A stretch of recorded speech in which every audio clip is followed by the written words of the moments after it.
Can you give us a brief introduction of yourself and your company?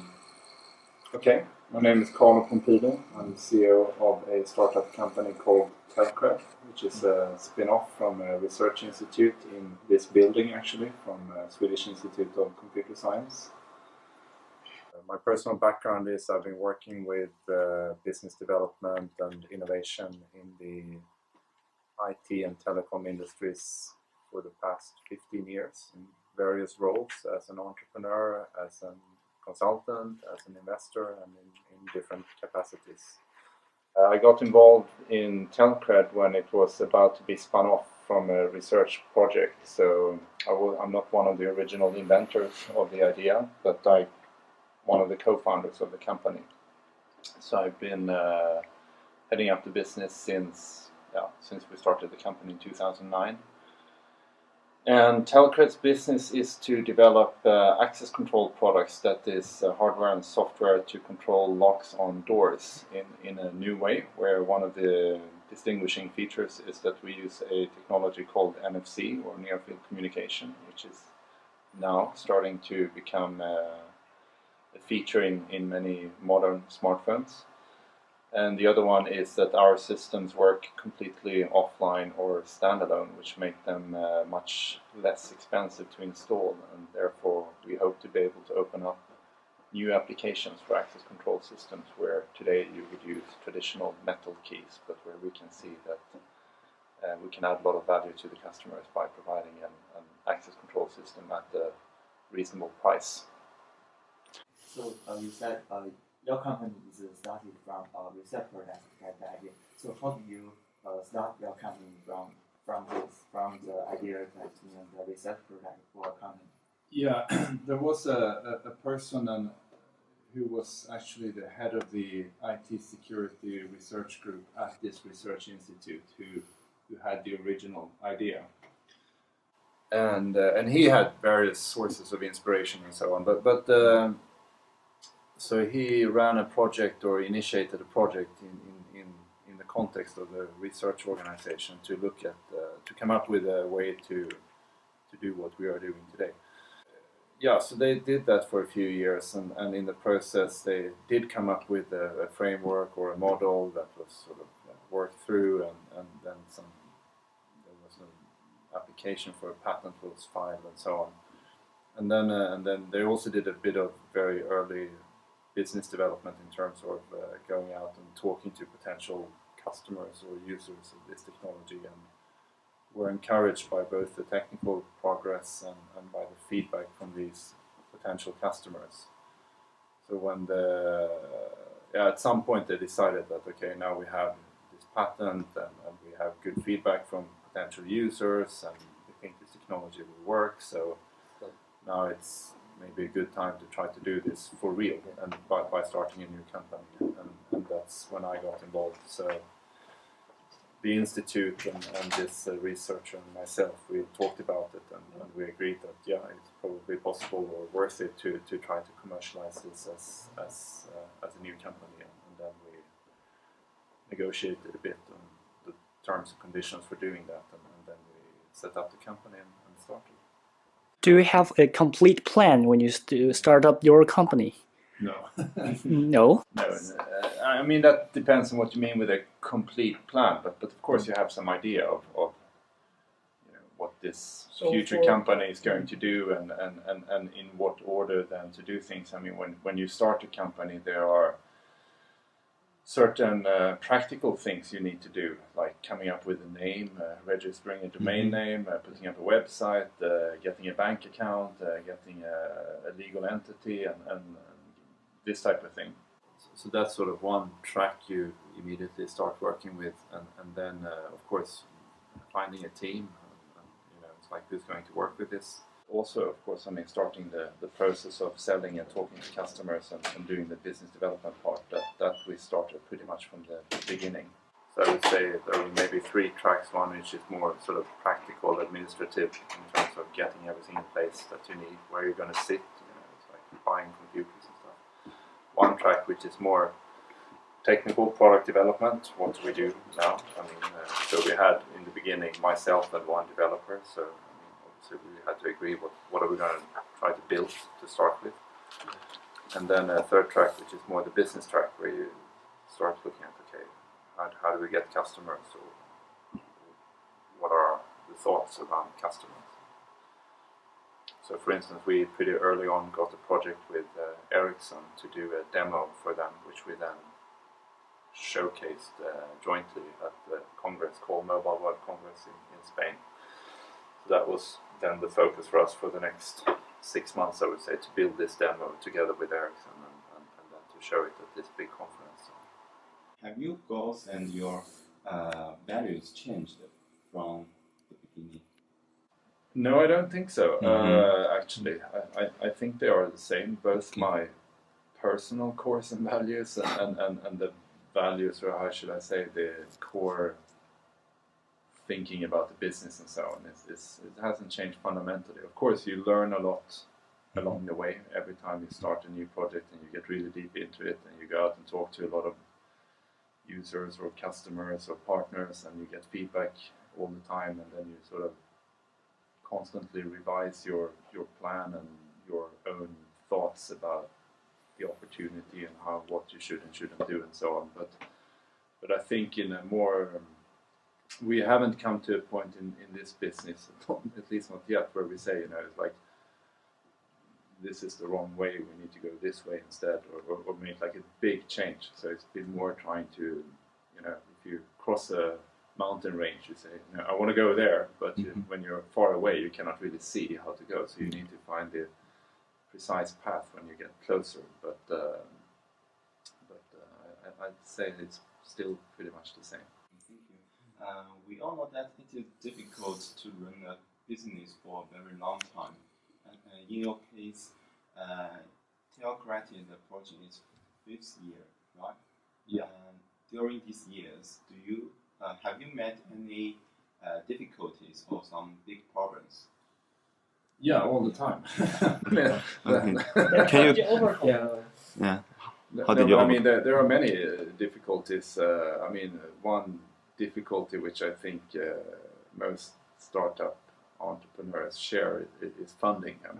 It's always, or almost always, an issue. Where do you get money to pay yourself salary and your employees and do the things you need to do in terms of technical development and so on. So funding has been and continues to be a big challenge.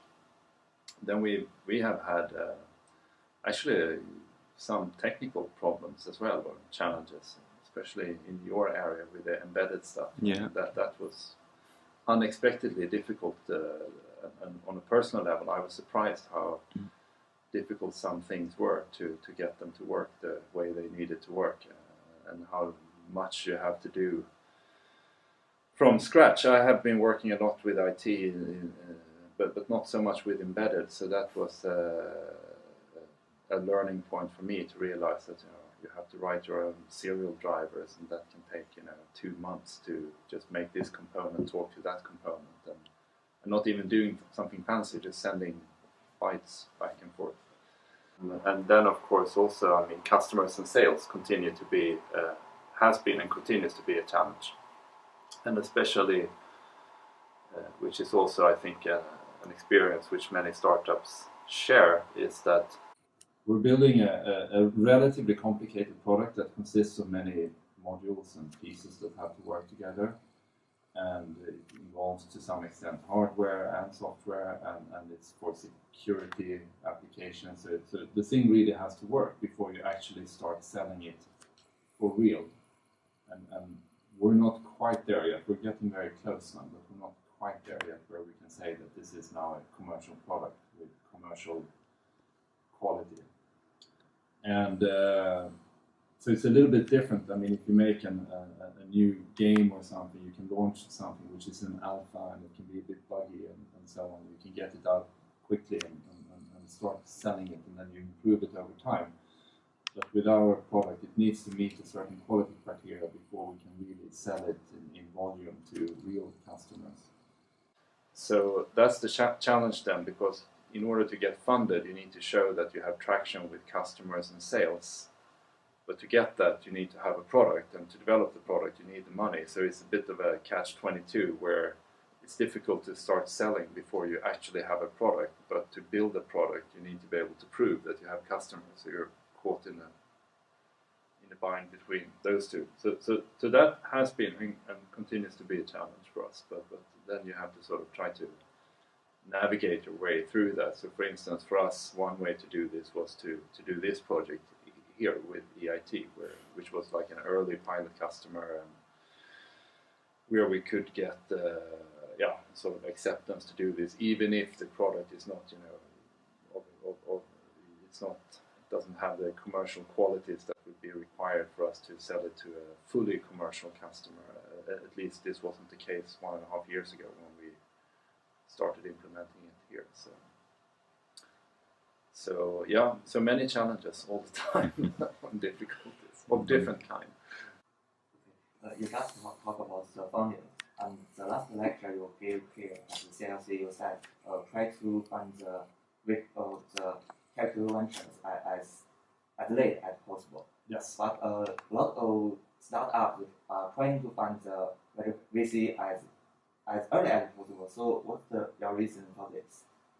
Well, personally, I think there are many reasons. The first reason would be that your chances of actually getting funded are much better if you wait longer, because you have more to show. So let's say you guys are going to develop an app or a product. So if you have like the proof of concept, something that is people already using your new service or product or whatever, even if it's an early version or something, the more you can show that you have, the better your chances are to get funded.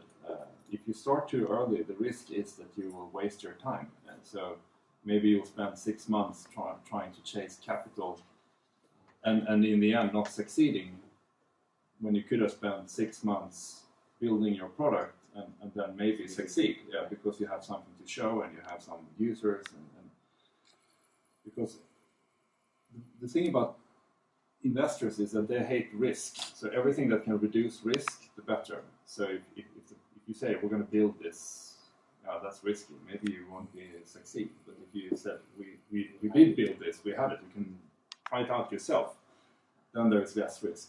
And if you have users, there is less risk, and so on and so forth. So everything you can show that you've been able to do, it speaks about, it lowers the risk, and it also says something about you as an entrepreneur or as a team, that you're actually capable of getting results. So the chances of getting funded at all are much better if you wait longer, and you don't waste as much time trying to raise money when maybe your chances are very low. Plus, when you actually do get funded, if you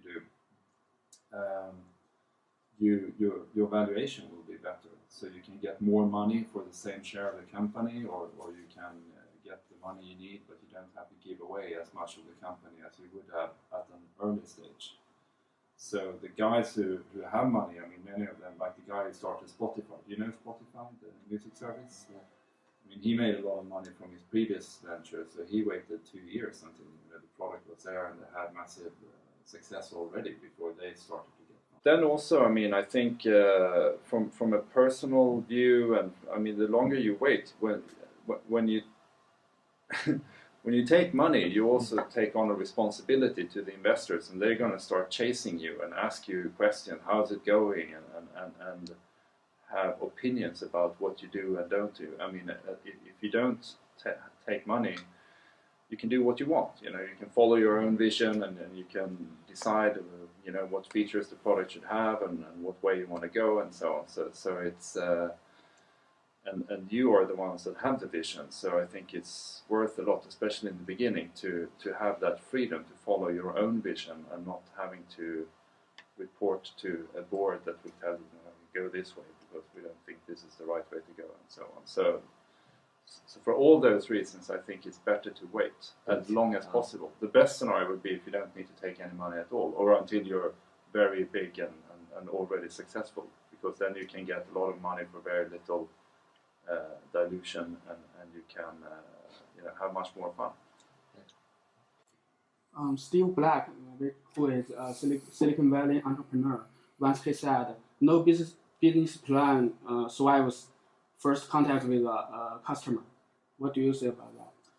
Yeah, I would agree with that, and that is one of the, you asked me, did I have a complete plan when I started this company, and the answer is no, and the main reason is exactly this one. I mean, of course, you have a plan in your head, you know, this is the opportunity, this is how we're going to build the company, these are the different steps, more or less, that we need to go through, and so on. But personally, I think it's a waste of time to develop very detailed plans about something that's going to happen, you know, 3 years down the road, because you know that once we get there, our perception of what we are and what the customers need and what the opportunity actually is, it will have changed a lot, and it should, because your original vision and plan, I see that as an entry ticket to actually get to talk to customers or potential customers, and then when you do, you need to learn from those discussions and adjust your offering to what you learn. If you have a very detailed plan, in the best case you wasted a lot of time developing that plan. In the worst case, you spend so much effort developing the plan that you would rather follow the plan than listen to what people are actually telling you.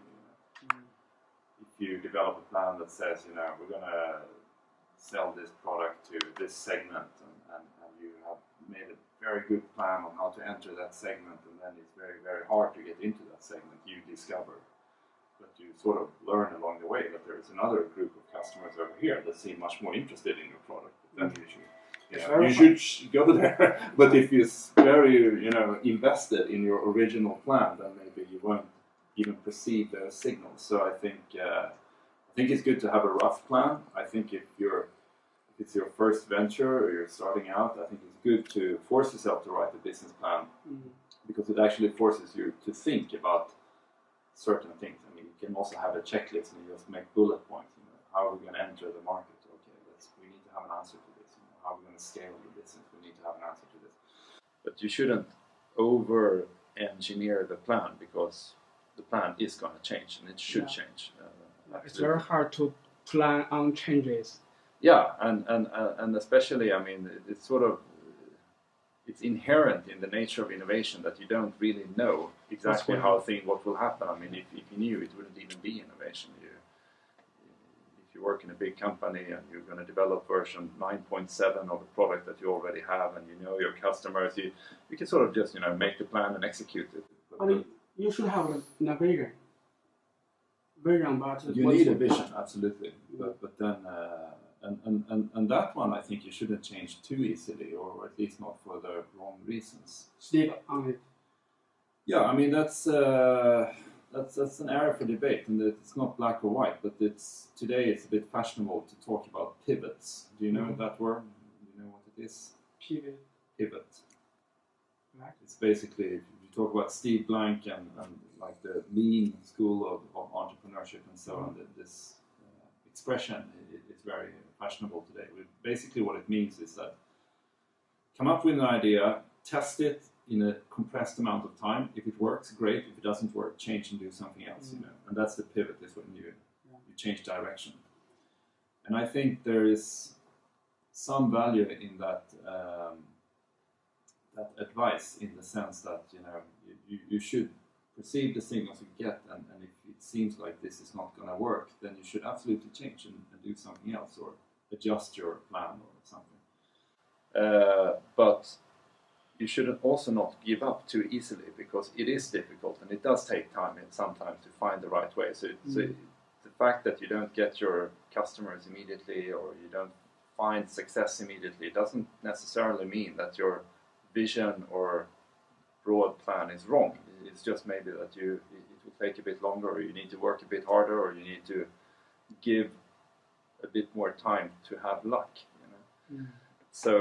So I personally, I think that's one of the hardest things to do as an entrepreneur, is to know when should I, you know, just keep fighting in this direction because I still believe in the opportunity, or draw the conclusion that maybe this won't happen, I should do something else. You know? Not you have to listen to your own intuition, I think, for that, and be very honest with yourself. You know?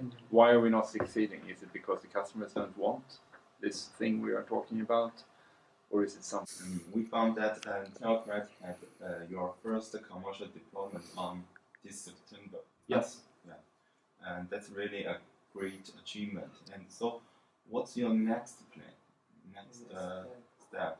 There's a couple of different things. One is the funding, so that's something we are looking at right now, is to fund the next phase of the company. And assuming we're successful in that area, the next phase is to go from, let's say today we have a couple of small installations. So we have the one here, we have the first commercial project, which was a very small project. Then we have 2 more installations, one which is a test system that a potential customer is evaluating. But the next stage for us is to really to scale up our projects a bit, to show that we can go from 10 doors and 50 users to maybe 100 doors and 500 users, which will, then we need to modify our technology and our products to be able to do that, and then also to find those projects. So that and that is very much related to also having something which is, let's say, commercial grade, where we can really sell and deliver a slightly larger project. That would be the next step for us. I have one. Sure. As a businessman, you must be very busy. So how can you balance? How do you divide your time? How can you balance from work and life? Yeah, I think there are some. For one thing, I think it's something you learn over time to do that. And so when I go home at night, I don't stay up all night thinking about business problems. To be honest, I'm personally not that super busy right now, because also we're at this very early stage. Mm-hmm. So I will be very busy when we start to become successful. When we have 5, 6 slightly bigger projects going, and you have fantastic opportunities over here, you're raising money at the same time, and then the projects you have implemented, you start to get problems with them and so on. Then you get very, very busy. I had this exact experience in my first company. I mean, we were 3 guys starting a company, and for the first 6 months we actually didn't do that much. We didn't have that much to do, because we didn't have any customers, we didn't have a technical product, so we were mostly sitting around planning and so on. But then at some point we got very successful actually, and then we got so much to do, because then you have to hire people, you need to raise money, you need to move offices to a bigger office, you have so many positive opportunities that you just want to work on, and at the same time you start getting problems because you also have a history which you don't have in the beginning, so then you need to take care of the history and the old projects that start giving you problems and so on. So then we were super busy, and especially in the transition, because if you're successful you can hire people, but it even takes time to hire people. So before you sort of have transition to the new stage where you have more people and so on, then there is no real way out other than just work a lot. Yeah, so I think where we are today with my current company, we are also because I'm not a technical developer. If I were, I would be maybe super busy programming like half the day and then doing the business stuff the rest of the day. But I don't have, unfortunately, that skill. So for me right now, I'm not as super busy. But then I think in general, I think it is. I think it's a bit of a misconception that, if you work in a startup, you are super busy. I mean, yes, at times or in certain periods you are, but everybody is. I mean, I have many friends who work in big companies, and they are also super busy from time to time. So I think if you're ambitious and you want to achieve something in life, you accept that from time to time you have to work many hours and very hard, and then I think the trick is to learn to not get stuck in a way where you do that all the time. I mean, so if you're not very busy, then you should, take some time to work normal hours, and then, because you know that from time to time you will have to work weekends or late evenings or whatever. So even as a student, you study for the exams, and then you maybe have to, if you didn't study so hard before, you have to study very hard, but then, when the exam is over, you can take it a bit easier. Same in work life. Cool. Oh, Okay. so, thank you. Here we have a small gift for you. Sorry? Oh, God. Jesus. It's the traditional Chinese paper cutting. Chinese paper Oh, yeah, very nice. This is for Beijing opera. Yeah, excellent. Yeah. Very nice. Yeah. Super. Hope you like We'll it. put it in the collection. Like it. Thank you. Good luck with your course and Yes. your studies. And it's mine. Thank you. Okay, thank you. Okay, Thank you. cheers guys. Okay. Good luck. Good luck. Thank you. Thank you. Thank you very much. Sorry for-